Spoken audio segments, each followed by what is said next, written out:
Welcome to the ETF Market Insights, your regular webinar series that focuses on the evolving world of ETF investing.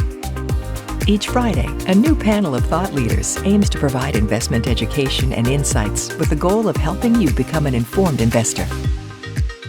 Make sure to visit www.youtube.com/ETF Market Insights to watch previous episodes, and remember to hit subscribe so you receive a notification when we post new content.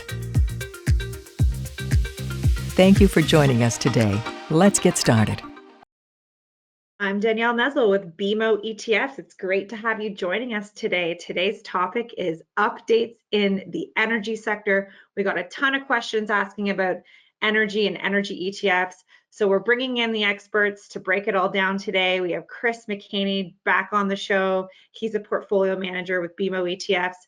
And we have Andres Rincon, who is a director at TD Securities. Andres is an ETF market maker. So it'll be really exciting to hear the opinions and thoughts from these experts. But before we get started, just a reminder, today is all about ETF education, education on the markets. We're not providing any advice at all. We want to empower investors at home to have all the tools they need to manage their own investment portfolios.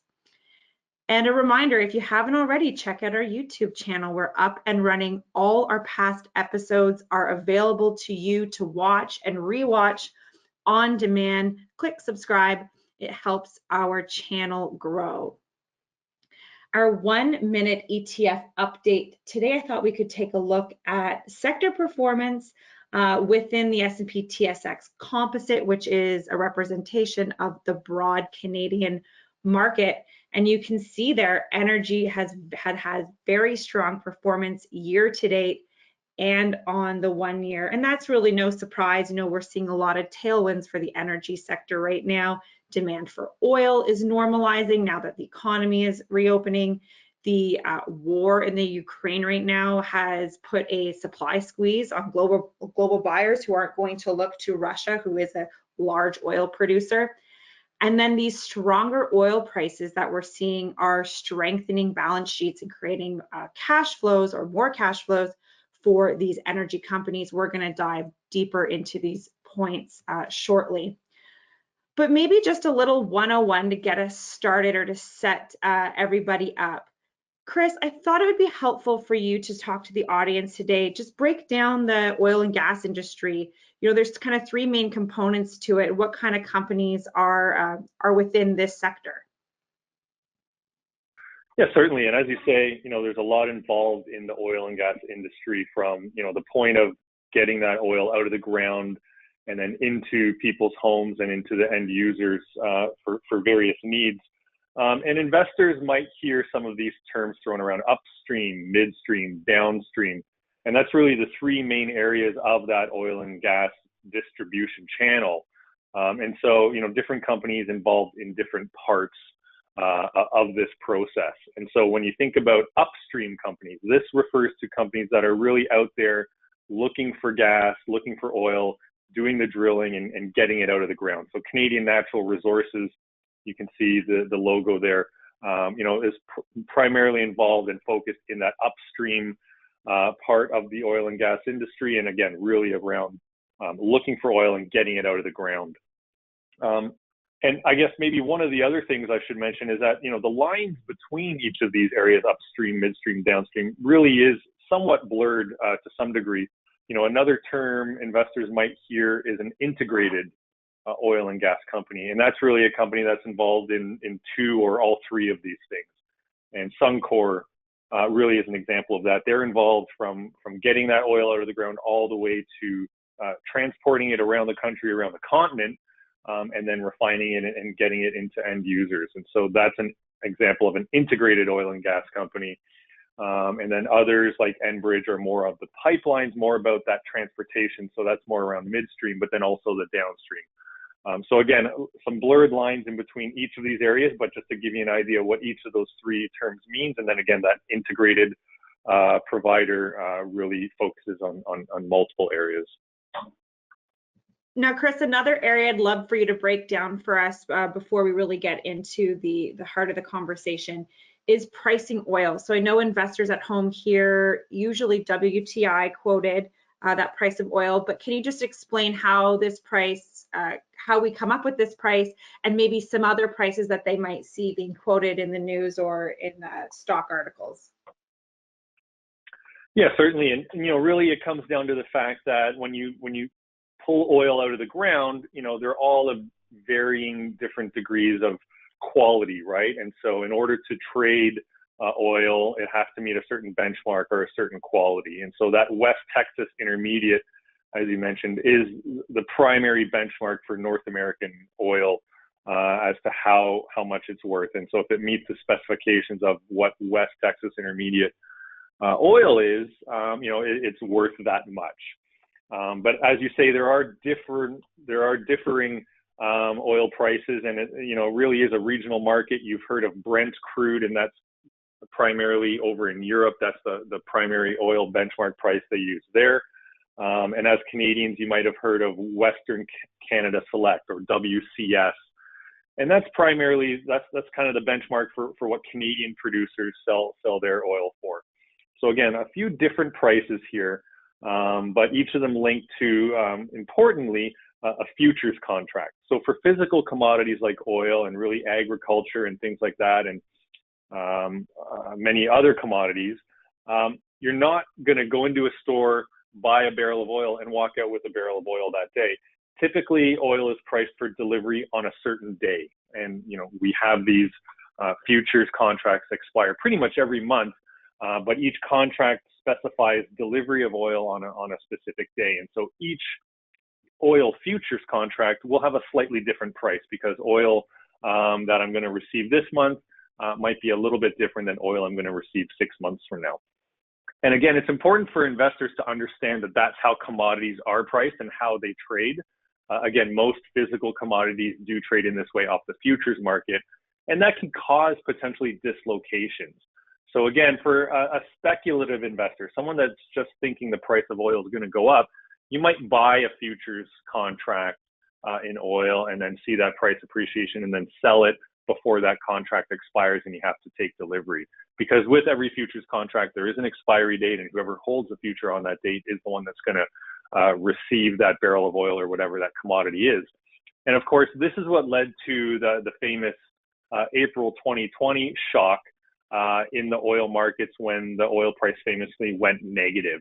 And a lot of investors didn't really understand that and thought, okay, well, if oil's negative, it's certainly not going to be negative forever. I'm going to go out and buy some. But you have to understand, again, the dynamics of the market. Because this is a futures market, it was only that April contract that was trading negative.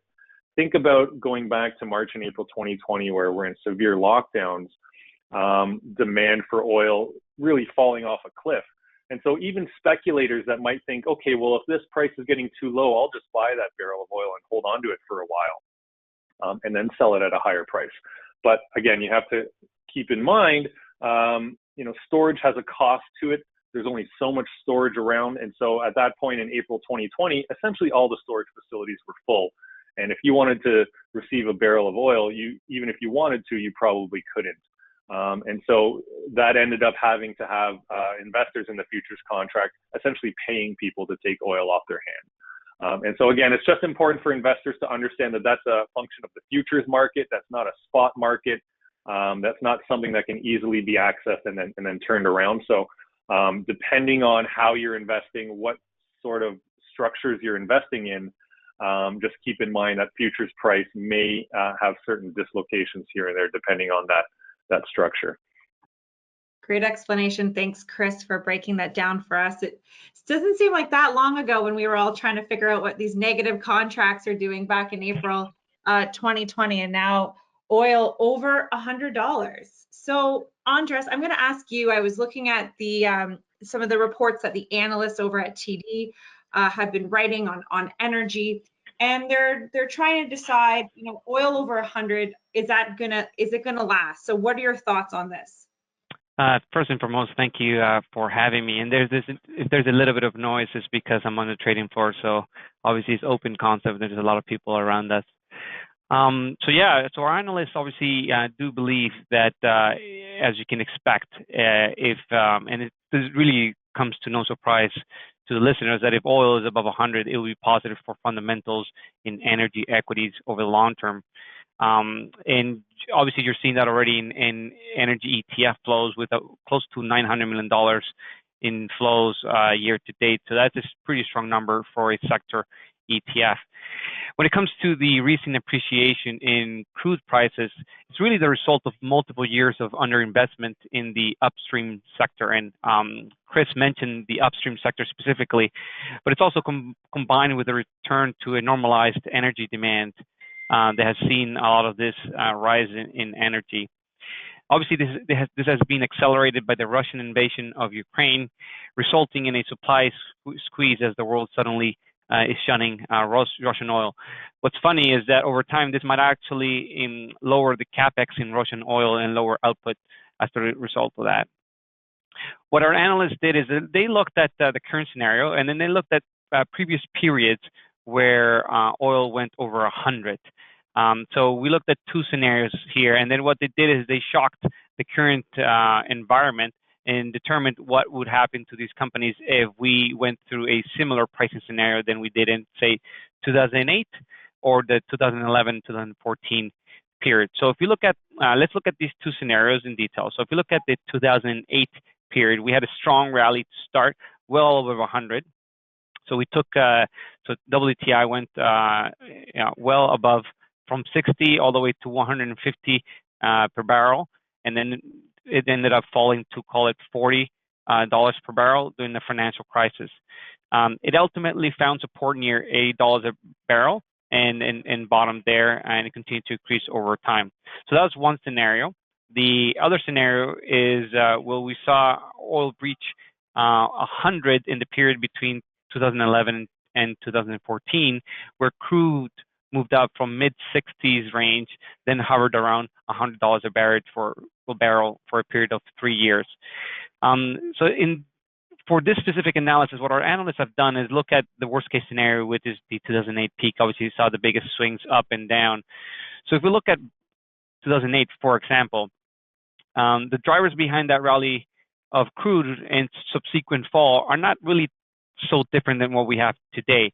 At that time, there was a significant demand growth while global production stagnated. Ultimately, obviously, the decline in crude can be attributed to a combination of the global financial crisis resulting in global GDP declines. And then we had an unlocking of new sources of supply. So we also, obviously, with the shale, especially with the Bakken, we could eventually, if you bring it back now to where we are right now, we could eventually see a decline in GDP globally with rising oil prices that could ultimately lead to lower demand. But today, that's not necessarily the case. So going back, if we took 2008 as the worst case scenario and we shocked our E&P coverage here at TD, we get a few takeaways that I'm going to notice in the next slides. But before we get to those slides, I think it's important to highlight a couple of the differences between the current environment and the environment that we had back in 2008. So, for example, the sector at the time was dominated by the income trusts, which were obviously had to pay much higher payout or had much higher payout ratios. So when we had obviously oil go down, we had falling cash flow in many of these companies, which resulted in lower production, which then lowered cash flow, and then the dividends became unsustainable. But the income trust didn't want to cut their dividends, so obviously leverage increased. And this wouldn't really be the case right now with payout ratios being considerably lower across the board. Also, another thing that I want to mention is valuations. They were significantly higher than they are today. So pre-2008, that sector as a whole traded about 6 times forward EV to DACF. For today, this sector is more about around the 4 times at much lower assumptions. So we wouldn't see a huge swing in valuations compared to that period. So now if we move to the specific takeaways on the next slide. A couple of the main takeaways from this analysis, if we did see a move lower, is that even if you include all the capex, which for those of you on the call is really how much they have to spend to maintain production and or increase production, and obviously the dividends, are all really well covered by free cash flow. So even if you didn't change the capital budgets in a lower price environment of oil, virtually all the producers will generate free cash flow over the next year or so, which is a very important number to take away. So even if you take the weakest quarter and the current capital assumptions, dividends would only consume about 64% of cash flow. If you compare that to April 2008, that will be closer to 100% of cash flow using $90 WTI. So in reality, what we saw was a decline of dividends of about 50% as commodity prices eroded. So obviously, a very different environment, and we don't, this is actually very positive for the outlook of these companies today. Another thing that we saw was leverage metrics. Even if we see a decline in oil, we do believe the leverage will be considerably different than it was back then. We've had a boom over the last year or so in this space, and we have higher free cash flow for many of these companies. There's going to be less money spent on capex and dividends increases as there was in the past. So a lot of this money is actually, a lot of this free cash flow is being spent on reducing debt. So ultimately, what this means is we're having now a far more defensive sector, and because of their better or more defensive balance sheets. So if you use 2008 as a guide, we see, call it the median leverage metrics of nearly zero, even if analyzed, if we had the worst quarters that we saw in 2008. And the last key takeaway is that we do believe that free cash flow would insulate a lot of these companies over time. Obviously, a lot of these companies were hard hit during the financial crisis. Many of these names fell, call it 50%, or the sector in general fell a significant amount.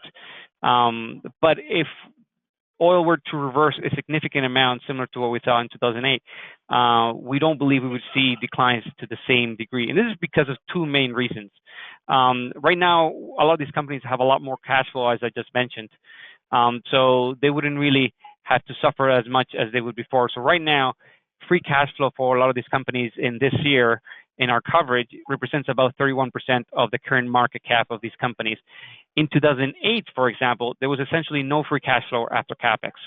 So they are well funded for a period of turmoil if needed. And the last one that I'll mention is equity valuations are materially lower right now, as I mentioned earlier. Our coverage universe was trading at about 6 times EV to DACF, and our current Canadian conventional E&P coverage is currently trading closer to 4 times. So we wouldn't see a huge valuation compression if we were to repeat the cycle that we saw in 2008. Thank you so much, Andres, for walking us through this really insightful report that your analysts put together. There's a lot there, so thanks for breaking it down for us. And just as a reminder to everyone listening today, so analysts want to help investors make informed decisions. They're experts in certain sectors, but these are estimates. They are well researched, but of course, these are just estimates looking out. But thank you so much for talking us through that really interesting points. Now, bringing this all back to ETFs, because that's why we're all here. We love talking about ETFs. And ETFs make a really, really great tool for investors to use when they'd like to access a specific sector. If investors are out there who are thinking they'd like exposure to the energy sector, to play on some of the tailwinds we talked about today, it might be difficult to pick an exact energy company or an exact energy stock based on, do you want an upstream company, midstream, or downstream? So with an ETF, you have access to all the companies in the sector and within all those sub-industries as well. Chris, I pulled these two tickers because these are the two largest energy sector ETFs listed in Canada. Can you just talk us through some of the differences between these two ETFs that are available to investors, and maybe some considerations that investors should look out for or research more on when thinking about adding a sector ETF to their portfolio? Sure, Danielle, and we think it's very important for investors to do that sort of research.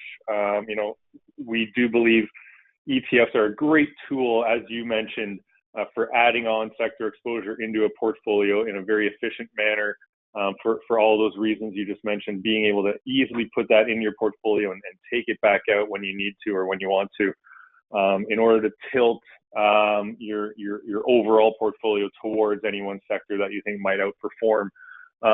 And so I think the second part of that decision, once that investor has decided, I want some exposure to that energy sector, here's a few ETFs I can use. The second part of that decision has to be to look at each of those ETFs and see how it's built, or how the index it tracks is built, and what that means for the resulting portfolio or that underlying exposure. As you can see on the left-hand side, the XEG, the iShares Energy Index ETF, is a market cap-based index, or it's a market cap-based ETF that tracks the index. And you can see because of that, the two largest companies in there are actually almost half the portfolio, simply because they are that much larger than all the other companies in the energy sector. And so again, something that you would want to be aware of as an investor, how much diversification am I getting in this ETF? What exposure to which companies am I getting? If you take a look on the right-hand side, the ZEO is the BMO Equal Weight Oil and Gas Index ETF. So again, offering exposure to the energy sector in Canada, and you can see a lot of the same or similar names on both sides of this chart, but what's different is the weighting of each name in the portfolio. And as the ZEO, as the name suggests, each name is set as an equal weight in the portfolio twice a year, and then kind of drifts up and down from there. And so that ETF will provide sort of equalized exposure across every name in the sector. And so that's a broader exposure to all the names within the sector. And then XCG, again, on the other side, going back to that market cap exposure, really the emphasis there is more on liquidity and being able to trade in and out very easily and very quickly, as it tilts towards those larger names that tend to be a bit more liquid and trade a lot more often throughout the day. So again, something for investors to consider. Once you make that decision to add that sector ETF into your portfolio, you have to take that second step and take a look at the various options, how they're built, and what that means for the ultimate exposure that you want.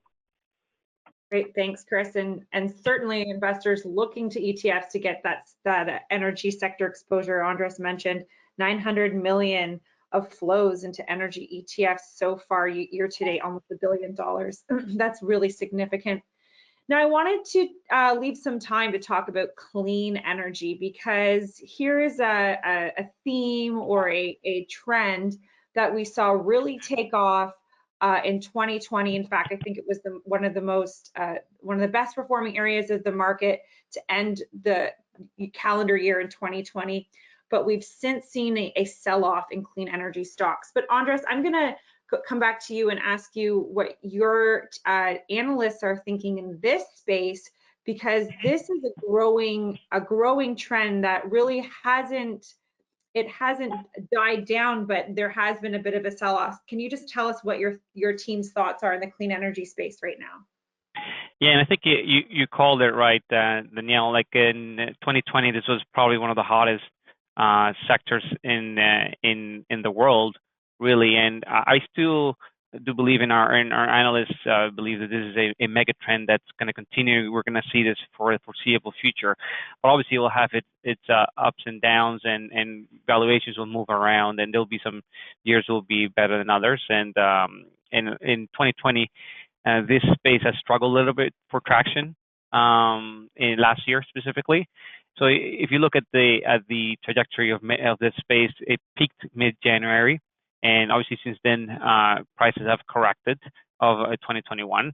The average share price decline for our coverage universe in Q1 2021 peaked at about 31% of the trough. So the declines were significant there. And they were double the average decline of their international peers for the Canadian ones specifically, but overall, the space did see some decline A lot of the pressure really that we saw in the space can be attributed to a couple developments. We had rising interest rates, and we still have rising interest rates. We do have increasing competition for growth initiatives, which we do believe will actually subside to a degree. And we have component cost inflation concerns, which is obviously a concern across the world. The latter, obviously, it's going to be very hard to control and to transfer to the actual end user, but it can be moderated. Most importantly, what we do see now is that we do see that valuations have normalized, and we do believe, or our analysts believe, that clean technology equities in our coverage universe are offering a compelling opportunity for investors here. So if you look at the valuations of this space in 2021, we did believe that a contraction was overdue. So if you look at January 2021, where we had peak positive sentiment in the space, we've seen a lot of the multiples revert to where they were in long-term averages. So since mid-January, we have seen this contraction. It has gone. If you look at the multiples, the EV to EBITDA multiples for our coverage universe has fallen from, call it 13.7 from the peak at 17.6. The long-term average is closer to 13.4. So we're basically in line with the long-term average of the multiple. So we do believe it's a good time for these specific names after a sell-off. If you look at the chart on the right-hand side, what we've seen here is that the amount of demand and growth that we're going to see in the space over the next few years and decades, and this is why I say this is a mega trend that's here to stay. So this is the expected cumulative 30-year investment of $136 trillion that is needed to meet global energy transition objectives. The spending itself has grown at an estimated 19% CAGR over the past 15 years, and we do expect it to grow at an inflation-adjusted CAGR of 13% through 2050. And most of that is really going to go about, call it 35% of that is going to go into renewable power generation. So there's a lot of money in assets going into this specific space, and it's not going anywhere over the next few years. Obviously, right now, a lot of the messaging on ESG and whatnot has transitioned a bit more towards traditional energy. But over the long term, this is the key, and you see, obviously, Germany trying to move into a full clean energy transition over the next few decades. One thing that is important is that, and I mentioned it at the start, is that one of the key positives for this space is that the pressure on organic renewable power development returns is actually decelerating. So if you looked early since 2014, the average levered IRR for these renewable projects for our companies in our coverage has moved from, call it 18% to 9%. And this obviously wasn't a positive development as they saw considerably more competition. But they now, we've seen a stall at around 9%. And this compression obviously was because we saw more competition. But that compression has slowed down over the last 2 years now, and we're seeing more rational bidding for contracts and whatnot. So we do see that as one of the great positives for this space over the next few years. Thanks, Andres. Now, Chris, you helped me pull this data, and I thought it was quite interesting because, so yes, we've seen those rising interest rates affect clean energy companies because they are more growth oriented. But since the invasion of the Ukraine on February the 23rd, or on around that day, we have seen these stocks rally much like traditional energy stocks. So Chris, can you talk us through this and maybe what tailwinds are these clean energy stocks getting off the back of the energy shortage and increasing in prices? Yeah, sure. I think there's probably a couple of things going on here. And obviously, first of all, with the invasion into Ukraine, that just hampers supply of traditional oil and traditional energy. And so you expect the value of those and the prices of that traditional energy to go up in concert with that. But what that also does is makes clean energy a bit more of a viable alternative. We think of clean energy as being pricier than traditional energy. And so as the price of traditional energy moves up, that differential becomes less and less, and therefore becomes a bit more of a tailwind to clean energy. But then the other thing that's happening because of the war specifically, and Andres alluded to it, is that countries like Germany and others that are reliant on Russian oil and gas have realized they need to accelerate their plans towards energy independence and towards that clean energy future that we've all been talking about and somewhat planning about. But again, this war in particular has placed an increased focus on getting to that state maybe a little bit sooner than some of these countries were planning on before, simply because they can't, or they realize they can't rely on a country like Russia or potentially others to supply that energy to them. And so really, I think what this has done is, and again, you see prices of all of these areas going up since Feb 23rd. But if you go to the next slide, I think what this does is it really provides the idea or works against the idea that when you're in the energy space, it's either traditional or it's renewable. And you see investors say, I'm going to go here or I'm going to go here. But really, when you think about it, it's the energy complex as a whole that can benefit. And if renewables get a lot of the investment and get a lot of those returns, that doesn't mean traditional energy can't benefit as well. And so we've seen it in these few brief weeks after the war started that both sides of this coin can benefit at the same time. But I wanted to put out this chart here from the US EIA, the Energy Information Administration. Annually, they do a projection out to 2050 of the different sources of energy consumption and what the projections are for where we're going to get our energy. We hear a lot about net zero and 2050 goals and things like that. What does that mean for the energy mix in the future, and what's it going to look like? So this chart here is the base case from the EIA as to what they expect to happen. And you can see that green line from today out to 2050, a huge increase in the amount of energy consumption from renewable sources or clean energy sources, essentially tripling from where we are today. So huge amount of investment that will be happening there, and a huge transition into those renewable areas. But take a look at the top line as well, traditional petroleum and other liquids. By 2050, consumption is expected to increase by 25% relative to where we were at 2019 before the COVID-related dip there. And so traditional energy, even at a time when renewables will be growing significantly and substantially, again, around 300%, traditional oil and our reliance on that is also going to go up over time. In essence, if you take a look at total global demand for energy, it's only going up over time as population increases. We get increased development in emerging nations. And so while most of that new energy demand will be brought or will be met by renewables, existing energy demand is also going to, somewhat at least stay the same or potentially slowly increase as well. So again, I think that means we still need investment in traditional energy, even if we are making this transition to renewables. We can't forget about the traditional energy complex. And even for ESG and climate-oriented investors that think we really have to make this transition, we can't rely on traditional sources that are bad for the environment.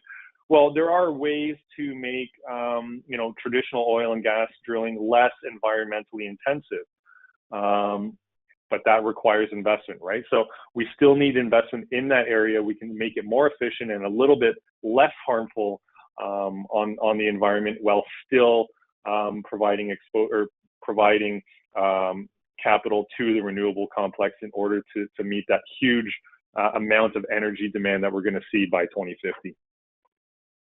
Great, thanks, Chris. A really good point to finish on as we close out the conversation. But before we end, I just wanted to throw a few tickers here on the screen for investors who might be thinking about the energy sector or clean energy sector. If you're holding a broad market Canadian ETF, you're already about 15% exposed to the energy sector. So that's something to keep in mind. In Canada, we are overweight to energy. If you're thinking about some traditional energy ETF like a ZEO, which is equal weighted that Chris talked us through earlier, or clean energy ETF, BMO has you covered. We have ZCLN, two different approaches to sector investing for sure. With ZEO, thinking more about the cycles of that oil price and how it can peak and trough and how it can drive those traditional energy companies. And then a clean energy exposure, more of that long-term growth trend. So a couple ways to play sector investing. We got a lot of questions this week, so I'd like to jump right into those. This first investor is seeing news coming out of the bond market that's signaling a potential recession. Chris, can you talk us through this? What are these signals that this investor might be looking at? Yeah, certainly, and I think obviously we have to keep in mind there are different parts of the yield curve to look at. The first one that inverted was the relationship between the 5-year U.S. bond and the 30-year U.S. bond, and what happened there was 5-year bonds were yielding slightly more than what 30-year bonds were, and so that is indicating at some point in the future there is going to be an interest rate reduction. So somewhere beyond that 5 years, there will be interest rate cuts, and the 30-year bond, as a result, is not going to yield as much. Traditionally, the recession indicator is the 3-month yield over the 10-year yield, and that is what most people look at, and will say if the 3-month yield goes above the 10-year yield, that's really a precursor for a recession. A lot of investors look at the 2-year versus the 10-year as well, and that's one where that might signal a recession that's not coming, for example. So every recession has been led by the 2-year yield being higher than the 10-year, but every time that happens, that doesn't mean there's going to be a recession, if you know what I mean there. So a few different things to look at. I would say primarily it's the really short-term rate, that 3 months over the 10-year. If you see that invert, that is a likely recession indicator. However, that doesn't mean we know when that recession is coming. It could be 6 months from now, it could be 12 months from now, or even a couple of years based on historical comparisons. So even though it is an indicator of a potentially coming recession, it's still hard to pin down when that happens and how to change your portfolio because of it. One thing I'll add really quickly is that although a lot of analysts look at the yield curve as a signal, one thing to bear in mind is obviously in order to get into recession, you will need unemployment to a degree, and that is a metric that is going the other way, where unemployment or employment is very positive across North America. So it's maybe an early signal, and as Chris alluded to, maybe many years away or some time away, given that employment is still at a very good stage. Great point there. And that inversion that Chris was speaking to is further out on the yield curve. So maybe not something that we're going to see right away, but something that might be on the horizon in the next 5 to 10 years. I do want to point out for investors watching today, we are sending out a weekly email where all these graphs are included and all this data is included to give you guys an update on what's going on in the markets. It's called This Week in the Markets. It's a report our analysts put together. If you'd like to receive that email, just visit etfmarketinsights.com and register, and we'll get that data to you weekly. This question is from an investor trying to figure out how we get the yields, the distribution yields on each ETF. So I just put a little calculation here so you can see I'm using ZPay as the example. What you do is you take the closing net asset value price for the ETF, so that can be found on BMO's site, at least under the key facts. So right here we have 29.97. Then you can find out what that ETF pays, what its distribution is. So right now we're seeing a 16 cents per share distribution. You have to annualize that number. So this ETF is paying out monthly. So I take that 16 cents and I multiply it by 12 months or 12 payment periods. And I take that number divided by the closing net asset value, and that gets us about 6.4% which is roughly the yield that this investor saw advertised. Just a reminder, because the net asset value changes every day, because the price of that ETF is changing every day, the yield is going to change every day. So if you'd like to do the calculation yourself, here are the tools to do it. And it's not very hard. Okay, so this investor would like to know if BMO has an ETF for US banks. We do. We offer two tickers, ZUB and ZBK. One is hedged to the Canadian dollar and one is unhedged. Thanks for the question. Another question on banks. This was our topic last week. What's the impact? What will be the impact on the Canadian banks given the news that there might be a surtax on financial institutions? Chris or Anders, who would like to tackle this one? What I'll say really quick. Go ahead, Chris. No, I was just going to say that this is something that was announced a while ago as a potential inclusion in the federal budget, and now has been a bit more verified. And so, for the most part, we see that priced into the market already. Call it 2-3% hit to the Canadian banks, but for the most part that's already in there. So barring any major surprises, we think it's probably mostly priced in already. Thanks for answering that. And then last question here, Chris, maybe you can answer it. Difference between ZSP and ZUE? Sure. So ZSP being the BMO S&P 500 index ETF, and then ZUE being the S&P 500 hedged to Canadian dollars index ETF. And so anytime a Canadian investor is investing in US or foreign securities, there's two potential return streams that you can get. First of all is the return from the underlying stocks, and if they go up or down, but then also the exchange rate that those stocks are priced in versus the Canadian dollar. So in the case of the S&P 500, US stocks trading in US dollars, for a Canadian investor can be worth different amounts just based on that FX rate moving, right? So even if the underlying stock doesn't move at all, if the FX rate moves, then in Canadian dollars, you have a different value. So that's what ZSP provides. It provides the exposure to those companies and the foreign exchange rate between US and Canadian dollars. And then what ZUE does is it hedges out that currency risk. And so essentially what you're getting is just the exposure to those companies. And if they go up and down in price, you'll largely get a similar value to what that is, and strips out any currency effect. Thanks, Chris. That's it for us today. Keep those questions coming. Next week, we have Alfred Leon, and we are going to talk about interest rates. They're rising fast. Is your portfolio ready? How are these going to impact both your equities and your fixed income ETFs in your portfolio? So we will see you then. Thank you for watching the Market Insights webinar series. To stream any previous episode of the Market Insights webinar series, please visit www.youtube.com/ETF Market Insights. Remember to hit subscribe so you know when we post new content. Also, we invite you to visit our accompanying website for ETF tools, education, and much more at www.etfmarketinsights.com. Once again, thank you for watching. The session provided is for information purposes only.